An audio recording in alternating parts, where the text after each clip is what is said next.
Préserver sa langue est un bienfait que Dieu nous a donné, par lequel nous tirons un grand profit et une grande utilité.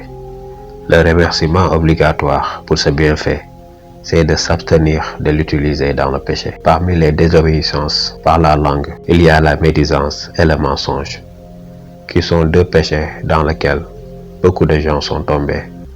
Allah subhanahu wa ta'ala dit « Wala yaghtab ba'dukum ba'dan » Ne faites pas la médisance les uns des autres.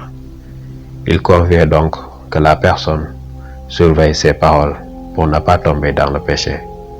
Certaines personnes ont l'habitude de beaucoup parler.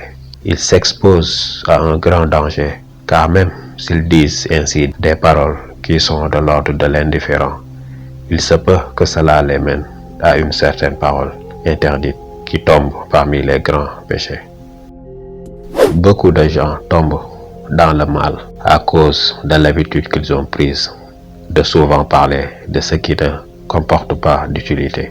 Le messager d'Allah sallallahu alayhi wa sallam a dit « Attache-toi au long silence, sauf pour dire du bien, car le long silence est une manière de chasser le shaitan loin de toi, et c'est une aide pour toi concernant les sujets de la religion. » Ainsi, le long silence, sauf pour dire du bien, est une sauvegarde dans le bien, dans le bas monde et dans l'au-delà.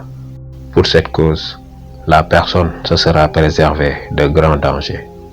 Les savants ont dit, la langue est un petit morceau de chair, mais dont les crimes peuvent coûter cher.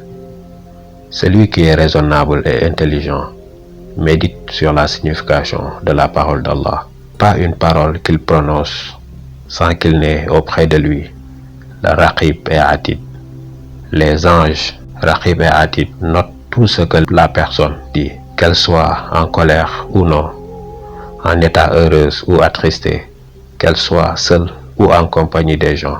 Toutes ces paroles sont ainsi consignées par ces deux anges sans aucun manquement. Celui qui souhaite être sauvé du péché, qu'il surveille chacun de ses paroles et les pèse selon la balance de la religion. Agir ainsi est une grande cause pour être sauvé dans l'au-delà.